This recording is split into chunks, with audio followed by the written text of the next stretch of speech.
So today I am putting back together this awesome 1933 first run featherweight. And I wanted to show you something that I thought was really cool.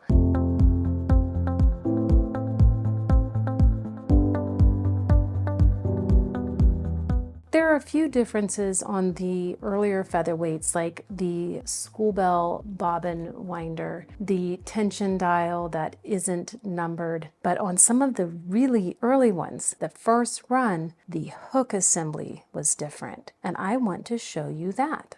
So this has been cleaned and I am putting it back together now. First of all, isn't this different? I'm going to show you how it all works, and then when we get it together, I'm going to explain why Singer changed and went away from this particular style of hook. One of the screws that goes in this hook assembly has a shoulder on it, little tiny shoulder. Another one of the screws looks sort of like a hinge screw with a very straight end. There's another shoulder, just a tiny little spot where it's threaded.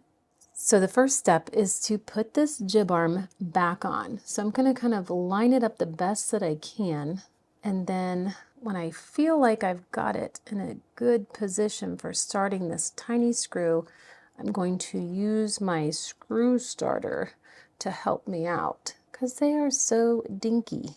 There we go. This is the one that doesn't have the standard head on it. And I'm just going to see if I can get it started. Now, it doesn't screw down flush. It sticks out just a tiny bit. The next step is to get the bobbin case base situated in while I still have this jib arm open a little bit. So I want to go ahead and I will oil up the race here, where this little teeth in the bobbin case base, get some oil on them, and then see if I can get this situated. And now close up the jib arm and double check it's spinning freely. So now what I'm going to do is take this other tiny little screw that has a shoulder but a standard head, again with the screw starter. Working around the camera, I can barely see what I'm doing. And I'm going to go ahead and start it in the hole. This has an oblong cutout, so I think that's so you can kind of adjust it a little bit. So I'm not going to tighten this down all the way. The reason why I don't want to tighten that down is because I still need to install this spring, which actually goes on the back. And this is the first time I'm putting this back together. So if it seems like I don't know what I'm doing, it's the first time I've ever worked with a hook like this. So let me show you how this spring goes on. If you look at the spring, we've got this curve, but if I turn it this way, it's actually bent down. That part of the spring that's bent down is supposed to fit right here in this groove on the hook, and then that little arm that's bent comes up, and then this is sort of pinched in this cutout. So the spring is not installed all the way yet. I need to find a way to push it in. It must go flush. So this part that's sticking out right here is actually going to lay flush in the back. I just have to figure out a way to push that spring in almost. There. I was holding my breath, were you? I would not want to break this spring because I don't know if I could get another one. And I hope I didn't bump the camera when I was doing that. But now, do you see how that fits? The spring is in, and that spring actually prevents the jib arm from swinging open. Some of you might be guessing now why Singer changed this design. So we have our spring in, this spins freely. I'm going to go ahead and tighten down this screw.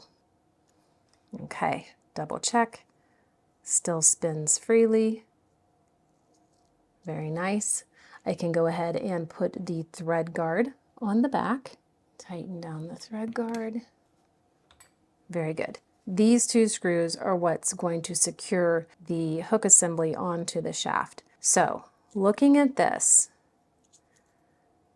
if I had an issue with thread getting caught somewhere in this hook assembly where I actually needed to swing open the jib arm and take out the bobbin case base, I would have to remove that spring every time I needed to do that. When I took this apart, it literally flew across the room and I had to find it. So my thinking is that after the first run, and there was probably feedback, they decided they could do better than this.